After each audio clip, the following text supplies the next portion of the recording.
안녕하세요. 사랑하는 남자친구와 행복한 가정을 꿈꾸던 30살 여성입니다. 저는 남자친구와 제가 운명이라고 생각했습니다. 저희가 만나게 된 계기는 너무나 특별했거든요. 지금으로부터 2년 전이었습니다. 대학교 시절 비교적 가깝게 지내던 동기가 카페를 차렸다며 언제 한번 커피 한잔 하러 오라고 연락을 해왔어요. 마침 그 카페가 제가 다니던 회사에서 멀지 않았기에 바로 다음날 찾아가게 되었지요. 대학교를 졸업한 뒤 바로 회사에 취직해 평범한 직장 생활을 하고 있던 저에게 자기 힘으로 카페를 차렸다는 친구는 무척 대단해 보였습니다. 아무튼 그렇게 친구의 카페에서 1시간 정도 머무르다 집에 왔는데요. 나중에 남자친구가 말하길 그때 카페에서 저를 처음 봤었다 하더군요. 전 사실 친구한테만 집중하고 있었기에 다른 손님들은 누가 있었는지, 몇 명이나 있었는지, 하다못해 정말 제 남자친구가 그 자리에 있었는지도 기억나지 않지만요. 남자친구가 말하길 원래는 집에 가기 전 저에게 연락처라도 물어보려고 했답니다. 그런데 자기가 잠시 화장실에 가느라 자리를 비운 사이 제가 떠나고 없었다네요. 카페 주인이 제 친구일 거라곤 상상도 못한 남자친구는 고민 끝에 어쩌면 카페에 대해서 후기를 쓴 사람들 중에 제가 있을지도 모른다는 생각을 하게 되었고, 그때부터 꼬박 일주일 동안 인터넷을 뒤져서 저를 찾아낸 거고요. 이후로 남자친구는 저에게 적극적으로 구애를 해왔습니다. 저도 그런 남자친구가 싫지 않았고, 그래서인지 저희의 관계는 급속도로 발전해 나갔지요. 그러다 사귄 지 1년쯤 됐을 무렵부터는 결혼에 대해서 진지하게 대화를 나누기 시작했습니다. 자연스럽게 양쪽 어른들께 인사도 드렸고요. 비록 상견례는 하지 않은 상황이었지만 남자친구 부모님도 저를 좋아하셨고 저희 부모님도 남자친구에 대해 호감을 가지고 계셨기에 상견례 자체는 솔직히 걱정을 하지 않았어요. 저도 남자친구도 이 결혼은 당연하다는 자신감이 있었달까요? 그래서 결혼한다는 전제하에 하나씩 준비를 해나가기 시작했지요. 하지만 장밋빛 미래를 꿈꾸며 행복을 그려나가던 결혼 준비도 잠시뿐이었고 저는 결국 파혼을 선택할 수밖에 없었습니다. 일단 제가 파혼하게 된 이유를 말씀드리기 위해서는 속물 같지만 정확히 저와 남자친구가 어떤 상황에 있었는지 조건은 어땠는지와 같은 것들을 이야기해야겠네요. 성격이나 외모야 정답이랄 게 없고 객관적이지도 못하니 말하지 않겠습니다. 소위 자식들 시집장가 보낼 때 부모님들께서 중요시하는 조건들만 놓고 이야기해 볼게요. 일단 저나 남자친구 둘 다 비슷한 수준의 대학을 졸업했습니다.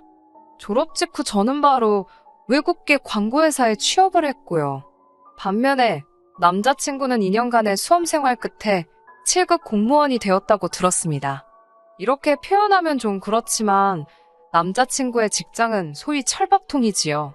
남자친구 표현을 빌리자면 진짜 큰 사고를 치지 않는 한 먹고 사는 걱정은 안 해도 된다며 그래서인지 항상 자기 직업에 대해 자신만만했고 자부심이 넘쳤습니다. 월급이 적은 것에 대한 불만은 전혀 없는 사람이었고요. 자기 말로는 얻는 게 있으면 잃는 것도 있는 게 당연하다나요? 남자친구에 비하면 제 직장은 안정적이진 않습니다. 정확히 말씀드리자면 직장이 아니라 업계라고 해야겠네요. 이 업계가 워낙에 유행에 민감하고 또 업무량이 많다 보니까 자의반 타의반으로 떨어져 나가는 사람들이 많거든요. 하지만 일단 능력을 인정받으면 돈은 저절로 따라오는 곳이기도 해요. 운이 좋으면 유명세도 얻을 수 있고요. 아무튼 저는 업계 내에서도 제법 큰 회사에 다니고 있었고 그렇다 보니 동종업계 내에서도 연봉이 높은 편이었어요. 그렇다 보니 제 벌이가 남자친구의 2배쯤은 되더라고요. 하지만 이것도 남자친구는 저더러 주식으로 치면 단타에 불과하다며 농담처럼 깎아내리기 일쑤였어요. 정말이지 왜 그때는 그렇게 형편없는 사람인 걸 눈치채지 못했을까요? 말이 나와서 말이지만 성격도 개떡 같았어요. 앞서 남자친구와 제 성격이 다르다고 말씀드렸잖아요. 헤어진 마당에 제가 남자친구 성격을 굳이 포장할 필요는 없을 것 같고 솔직히 남자친구는 별거 아닌 사소한 일에 대해 걱정을 크게 하는 성격이었습니다. 스트레스 받는 것에 정말 민감했고요. 공무원 시험을 준비하게 된 것도 그래서라고 했습니다. 비록 수험생활 기간 동안에는 머리를 다 쥐어뜯고 싶을 만큼 괴로웠지만 앞으로 자기는 먹고 사는 걱정, 걱정은 안 해도 된다며 정말이지? 걱정이 하나도 없다고 너무 만족스럽다 했습니다. 지금이라면 질색팔색을 했을 남자친구의 성격이지만 그때는 정말 사랑에 콩깍지가 씌어도 단단히 씌었었나 봅니다. 남자친구의 저런 패기도 없고 도전하고 부딪히는 거 상상도 못하고 뭐든지 이 정도면 됐지 하고 넘어가는 그 안일한 성격을 멍청하게도 소탈하다고 생각했다니까요. 하지만 감사하게도 어머님 덕분에 그런 사랑의 콩깍지를 하루아침에 벗어던질 수 있었습니다. 남자친구의 생일을 앞둔 어느 날이었습니다. 남자친구가 다가오는 자기 생일날 어머님 아버님을 모시고 식사라도 하면 어떻겠냐고 묻더라고요. 사실 분위기 좋은 곳에서 로맨틱한 시간을 보내고 싶었던 터라 남자친구의 제안에 약간 김이 새더라고요. 하지만 생일의 주인공인 남자친구가 원한다니 따라주자 싶었습니다. 어려운 일도 아니었으니까요. 비록 남자친구의 생일이긴 했지만 어머님 아버님의 입맛을 고려해 한정식집으로 장소를 골랐습니다. 다행스럽게도 음식도 맛있었고 전반적으로 분위기가 좋았어요. 어머님께서 남자친구 자랑을 늘어놓기 전까지는 말이지요. 식사 후 이동한 찻집에서 어머님이 본격적으로 아들, 그러니까 남자친구에 관한 이야기를 시작하셨습니다. 당신 아들이 태어나서부터 인물 좋다는 소리를 어찌나 들었는지, 학창시절에는 얼마나 순했는지, 이제는 7급 공무원까지 되지 않았냐며 저더러 너는 참 복도 많답니다. 그러면서 7급 공무원은 정년이 보장되는 직업이라 노후 걱정도 없다는 방향으로 이야기를 끌고 나가셨습니다. 아니, 정년 보장이 안 되는 공무원도 있나요? 그놈의 7급 공무원 소리를 그 자리에서 거짓말 좀 보태서 한 50번은 들은 것 같습니다. 저도 처음에는 어머님의 아들이기도 했지만 제가 사랑하는 남자친구이기도 했기에 적당히 호응하며 분위기에 맞춰 듣기 좋은 대답을 해드리고 있었어요. 하지만 아들 자랑만 적당히 하셨으면 좋았을 텐데 조금씩 저하고 비교를 하시면서 저를 깎아내리시니까 저도 짜증이 스멀스멀 올라오더라고요. 저더러 너는 팔자도 좋다며 그깟 회사 잘려도 그만, 때려쳐도 그만이지 않냐입니다. 모르긴 몰라도 7급 공무원한테 시집가는 저를 부러워하는 친구들이 한둘은 아닐 거라나요. 솔직히 나중에는 얼마나 듣기가 싫던지 저도 배울 만큼 배웠다고 아드님 연봉이 제 연봉의 반밖에 안 된다는 마음의 소리가 입 밖으로 튀어나갈 판이었어요. 그럼에도 불구하고 예비 시어머니셨기에 간신히 눌러 참았네요. 그리고 제 불편한 표정을 읽었는지 남자친구가 중간에서 어떻게든 중재를 해보려고 안간힘을 쓰더라고요. 어머님께서는 그런 눈치를 채신 건지 못 채신 건지 당신이 하고 싶은 말을 계속해서 이어나가셨습니다. 그동안 저랑 사귀고 있었으니까 당신이 아들한테 말은 안 했지만 쟁쟁한 선자리도 많이 들어왔다면서요. 그러자 남자친구가 어머님께 적당히 좀 하라고 무안을 주더군요. 어머님께서는 아니, 솔직한 말로 내 아들이 잘나서 잘났다고 말하는데 그게 뭐 큰 잘못이냐며 저더러 안 그러냐고 물어오셨습니다. 거기다 대고 저도 저희 부모님한텐 잘난 자식이에요 라고 한마디 쏘아붙이고 싶었지만 이때도 한 번 더 참았습니다. 왜 참을 인자 3번이면 살인도 면한다잖아요. 그때 남자친구가 저를 가리키면서 어머님께 얘도 잘라내라고 얘 앞으로 된 아파트도 있다며 쓸데없는 소리를 하더라고요. 아차 싶었지요. 제 앞으로 아파트가 있는 건 사실입니다. 대학교 졸업하고 직장 생활을 한 지 2년쯤 됐을 때였어요. 할머니께서 돌아가시면서 제 앞으로 1억 남짓한 돈을 남겨주셨더라고요. 생전에도 첫 손주라고 저에게 애정을 많이 주시던 할머니셨어요. 아무튼 할머니가 남겨주신 돈을 소중히 쓰고 싶다는 생각에 반년 동안 이런 한 푼 건들지 않고 통장에 고이 넣어두기만 했습니다. 그러다 어머니께서 그러지 말고 재테크를 해보라며 조언을 해주셨고 고민 끝에 아파트를 사는 쪽으로 결정을 내렸네요. 당연히 1억으로 살 수 있는 아파트는 없었기에 대출을 받아야만 했습니다. 아무리 아파트를 사기 위한 대출이었지만 젊은 나이에 대출을 받는다는 게 심리적으로 조금 부담스럽고 겁이 나더라고요. 저는 그렇게 나이 27에 비록 18평의 작은 규모였지만 제 이름으로 된 아파트를 갖게 되었지요. 게다가 제가 산 아파트가 재개발 구역에 포함이 될 거라는 소문까지 돌면서 지금은 가격이 크게 오른 상황입니다. 여전히 제가 갚아야 하는 대출이 1억 정도 있지만 처음 제가 투자한 돈과 현재 시세를 고려한다면 절대로 손해는 아니지요. 물론 남자친구는 단순히 제가 아파트 한 채를 가지고 있다 정도로만 알고 있지 이런 세세한 내용은 모릅니다.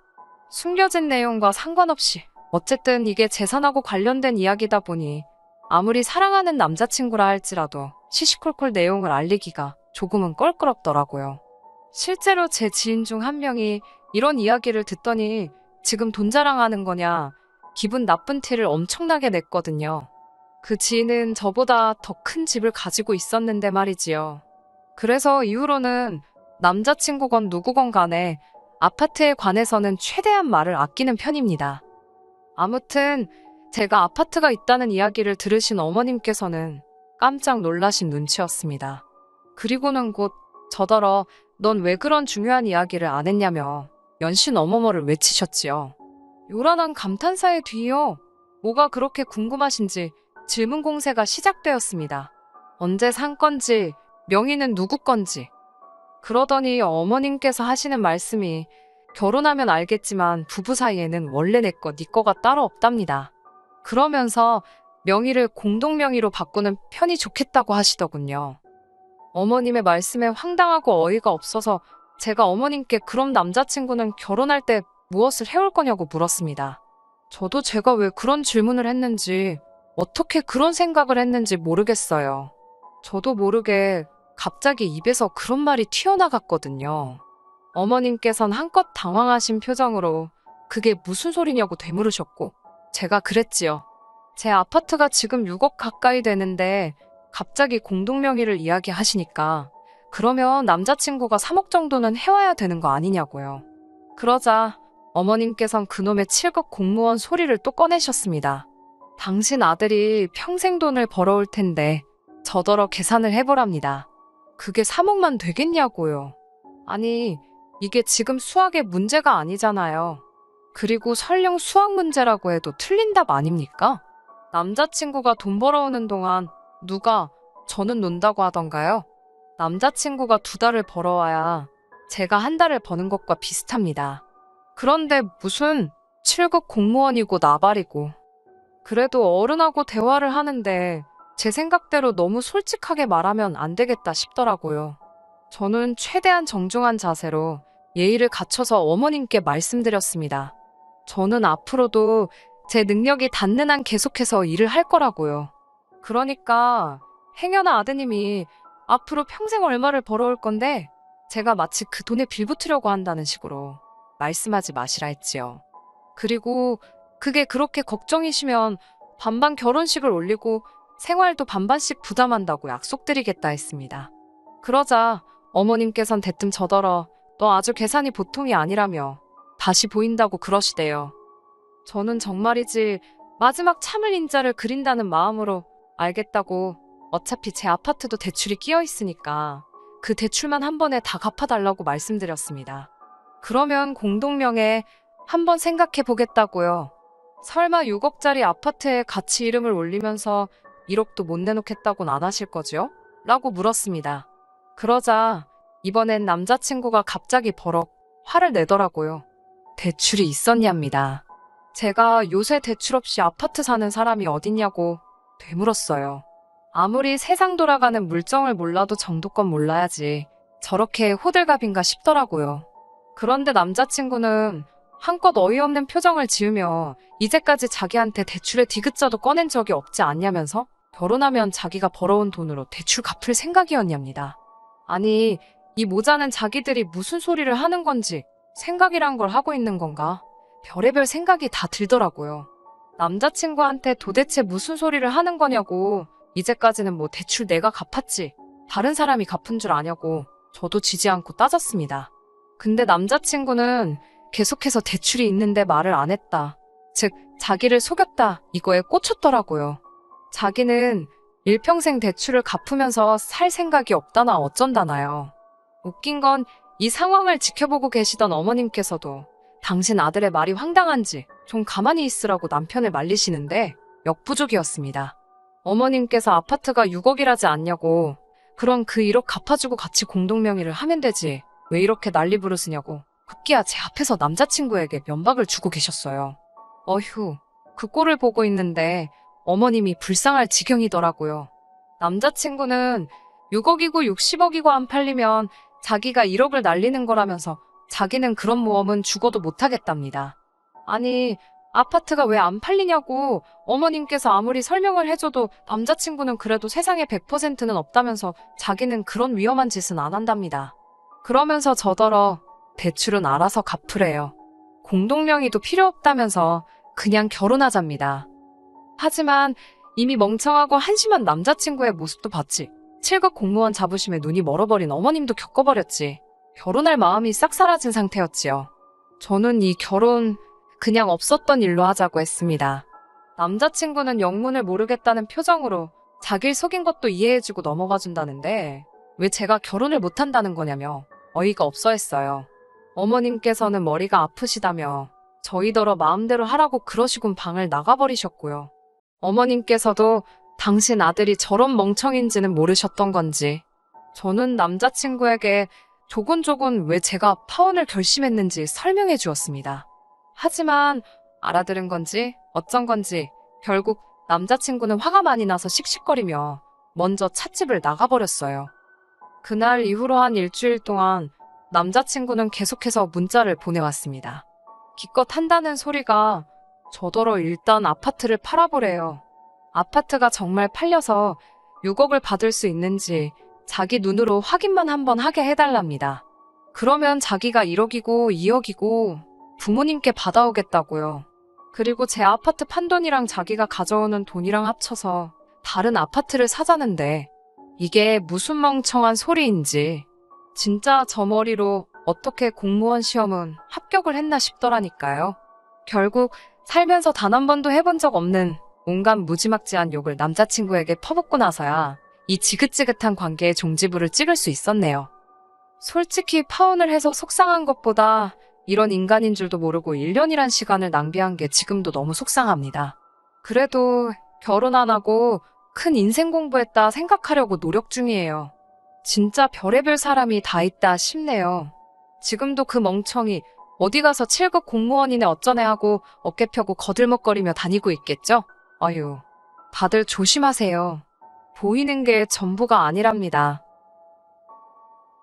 끝까지 들어주셔서 감사합니다. 오늘의 사연은 여기까지입니다. 구독과 좋아요, 알람 설정 부탁드리고 더 좋은 사연으로 다시 찾아뵙겠습니다. 감사합니다.